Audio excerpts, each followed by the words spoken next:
All right, welcome. So, progress is pleasure.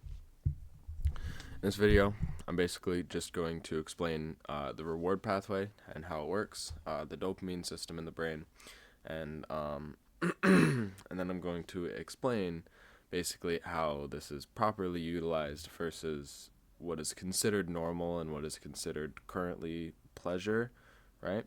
So, for most people, pleasure would be considered things like social media, things like drugs and alcohol, things like sex, right? So, I'm here to basically explain that real pleasure comes from hard work. Real pleasure comes from development of something that truly matters to you over a long period of time. And then what that will do is that will create a sense of fulfillment. It will create a sense of satisfaction, and it will create a sense of basically consistent pleasure throughout the day, constant pleasure, rather than these fleeting hits of pleasure that usually lead to a drop in pleasure after the fact. So the reward pathway and basically just how it works. So dopamine's role, dopamine in particular, is a neurotransmitter, and it is responsible for the feelings of motivation. It's responsible for the feelings of wanting to get up and go do something, right? Wanting to go and pursue something that you currently don't have access to. So dopamine in and of itself is just the neurotransmitter that tells your brain, "Hey, let's go get it. Hey, let's go get that thing." All right? It's basically the signal in your brain that says, "I want this thing," and it tells the brain by releasing dopamine. It tells the brain like, "Hey, we're ready to go. We're ready to go and pursue and work towards this thing, whatever this thing might be." Right? And so stimulation itself feels good because of the anticipation of the reward that's coming after. And of course, like certain stimuli have other like there's other reasons why it might feel good, but for the most part, a lot of drugs, for example, sex, for example, releases a lot of dopamine. And the reason why dopamine feels good is because we as human beings were naturally designed for work. We're naturally designed for creation. We're naturally designed to go and try and work towards the next level, try and advance to the next level, right? And so, one of our best states, right? Like one of our most enjoyable states is a state of high dopamine, is a state of wanting to and desiring to go and pursue something that is meaningful to us. Problem is, most stimulation only feels good because, at least in our modern day, it is basically manipulating these pathways. It is manipulating these reward circuits in the brain by overemphasizing certain aspects. So, for example, our animal brain is solely obsessed with survival, with eating food in order to maintain our bodies, and then reproduction so that we can continue the species, right? And so a problem with this is something like porn, for example, where we can see the most explicit images, right? And many of them right in one place. And the problem with this is that all of that stimulation is working on a natural reward pathway in our brain, and so that same reward pathway begins to overwork itself because we're not used to, we're not made to experience that much stimulation, right? At least not at once. So it feels good because of the anticipation of what's going to happen, but modern technology manipulates that natural reward pathway with unnatural and overemphasized things. So I gave porn for an example, but food as well. So food, our bodies naturally but want to pursue sugars and fats because those are the most instantly converted into energy, instantly usable resources, right? So those are the resources our bodies need the most when it comes to food, and so it craves it naturally. But what did big companies do? They created high sugar, right, high fat foods that basically manipulate this natural reward pathway and make it harder for you to want the actual fats, the actual sugars, because they basically over exaggerate what it is actually doing for you by putting more sugar, by putting more fat, and your brain doesn't know the difference. The brain just thinks it's getting more because there's more sugar, there's more fat, there's more calories, right? So fake progress. And what do I mean by fake progress?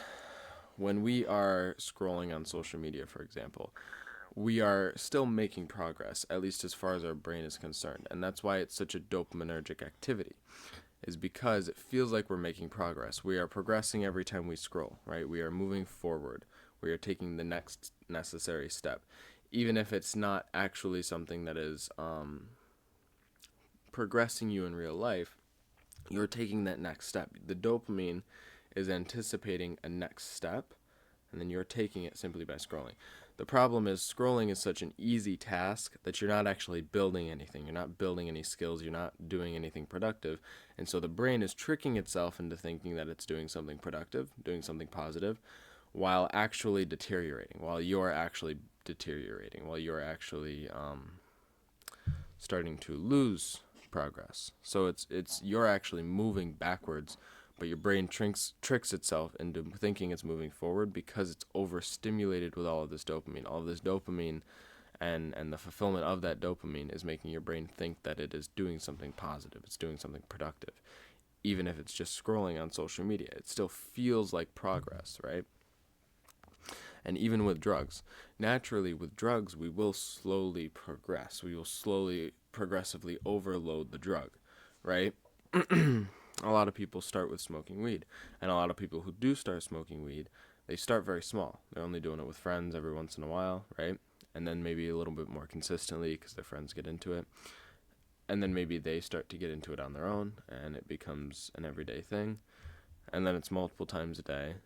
And then it becomes, hey, I want to try this instead. The weed's not hitting anymore. And then, 20, 30 years later, they've developed this addiction into a crack addiction, into a meth addiction, into whatever. And this is where it starts for all crackheads, for all meth heads, right?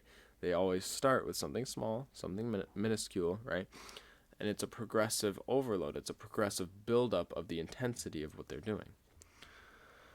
So yeah, so that's fake progress, right? So we know that instant gratification, it still is progress, right? It still feels like progress. It's not that we aren't doing something, right? If we weren't doing something, there wouldn't be any dopamine in our brain. We're still doing something that is engaging. We're still doing something that is somewhat of progress, right? But what are we progressing in, right? What are we progressing in? What are you watching on social media? Because if you're just watching bullshit comedy content, which if you're watching this whole video, you're probably not. But like, if you're just watching bullshit comedy content, your brain is only progressing in that direction. Your brain is only learning and starting to understand comedy and making jokes, right? But if you're watching, let's say you're watching sports, for example, your brain is progressing, but it's not actually doing the thing, right? It's not engaging in the thing. It's watching somebody else do it, right? You're watching somebody else engage in the thing that you want to do. And so you're still making progress in the mind by learning, right? Your brain is learning, your brain is starting to advance, but you're not actually applying that information because you're not the athlete on the field, right? You're not the athlete playing the game.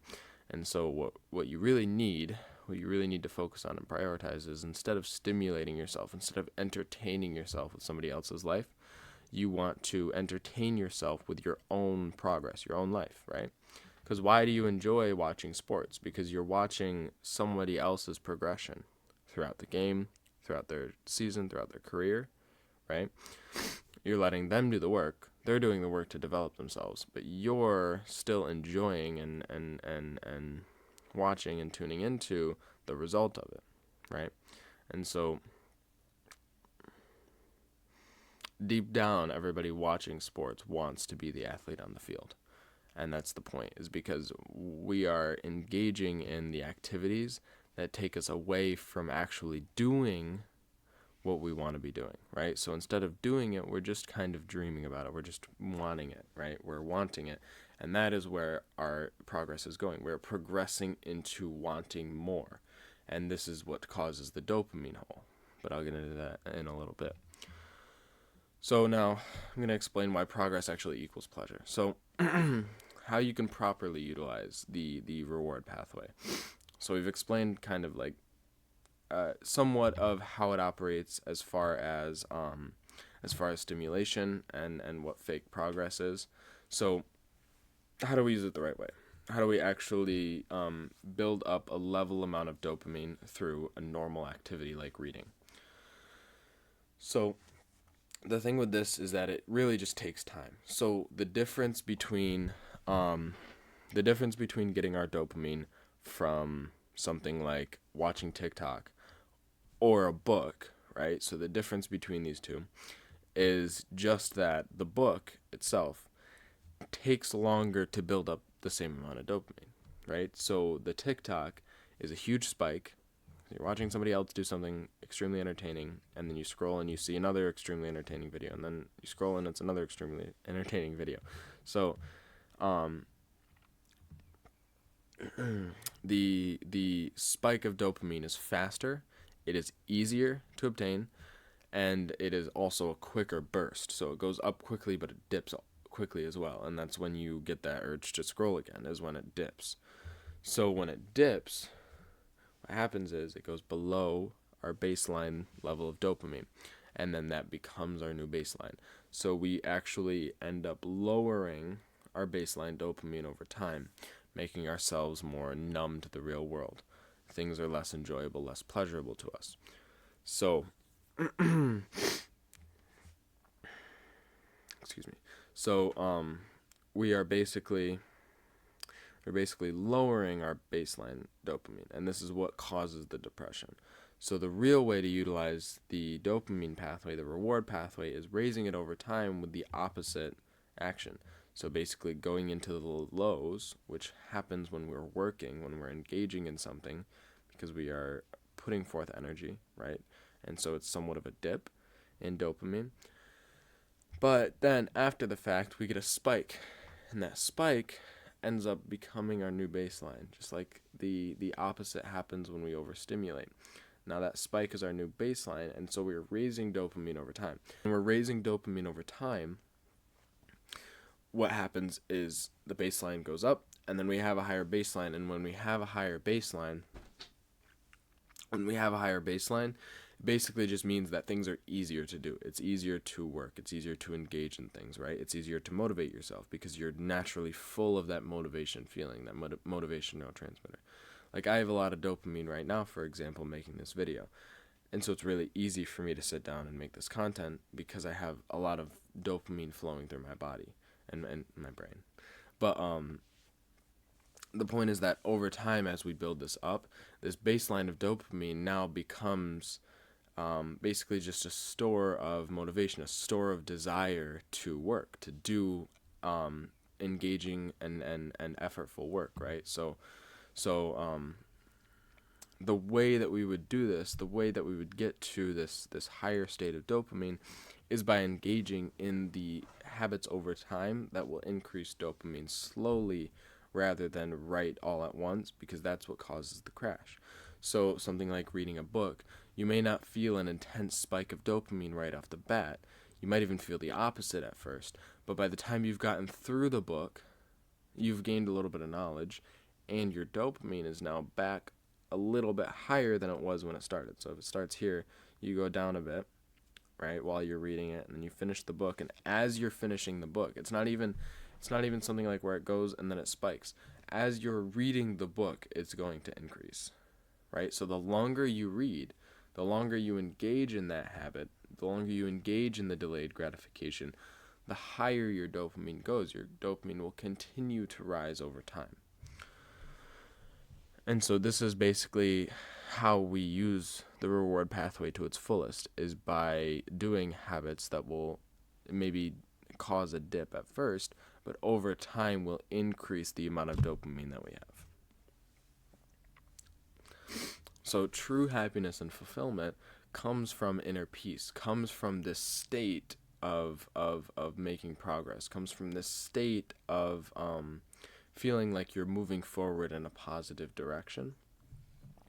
And this happens as a result of high dopamine, because high dopamine high baseline of dopamine means that we constantly have this desire to work. We constantly have this desire to do something, right? To engage in something, to work on something, to progress in some area of life, right?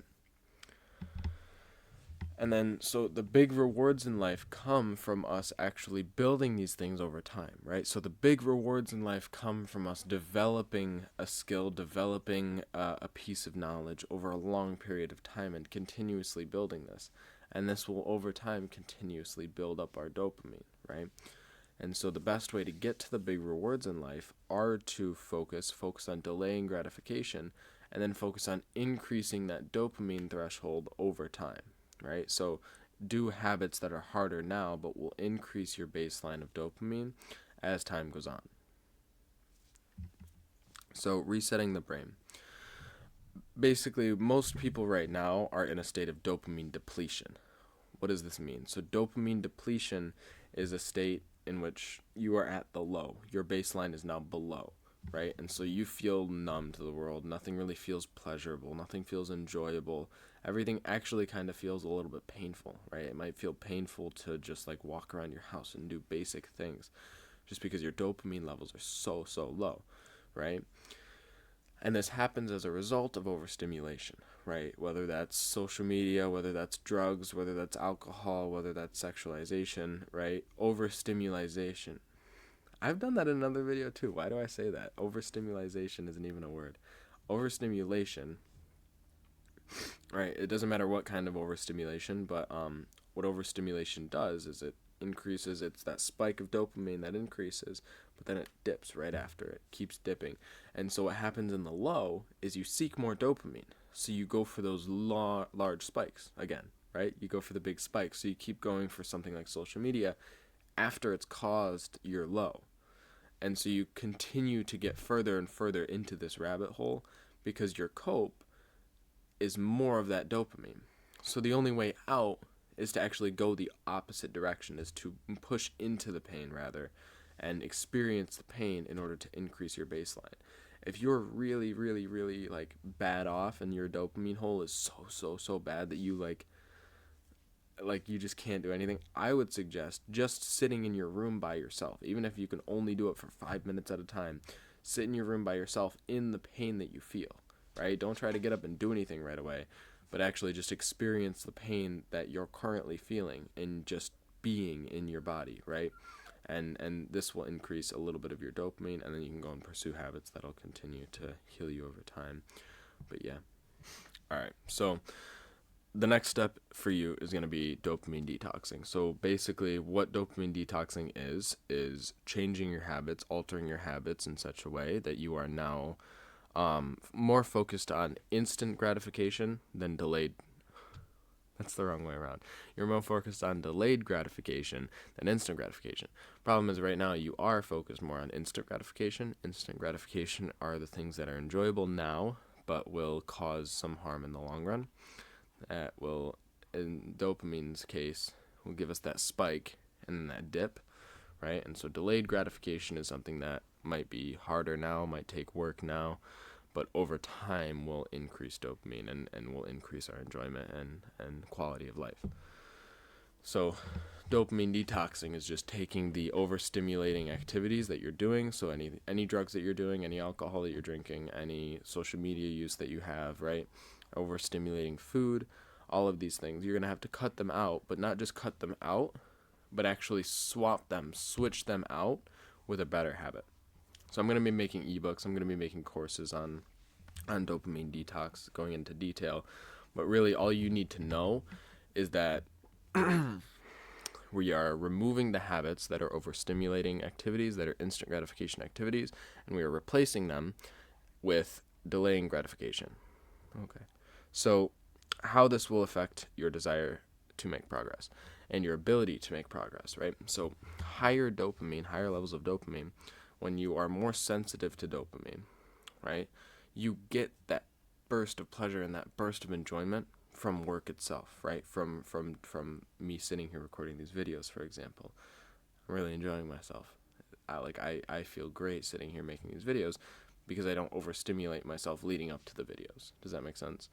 So because my dopamine is more sensitive, my dopamine receptors are more sensitive, normal activities now feel pleasurable again to me, now feel enjoyable again to me, right? And the other thing is I can make more progress, I can do more work, I can achieve more because I want to be here, right? I enjoy being here, I have pleasure in being here, and dopamine itself is directly connected to progress. So dopamine itself, because of the nature of it, because of how it makes us desire and crave that next level of advancement, right? That next level, that next bit of growth, we make progress a lot faster as a result.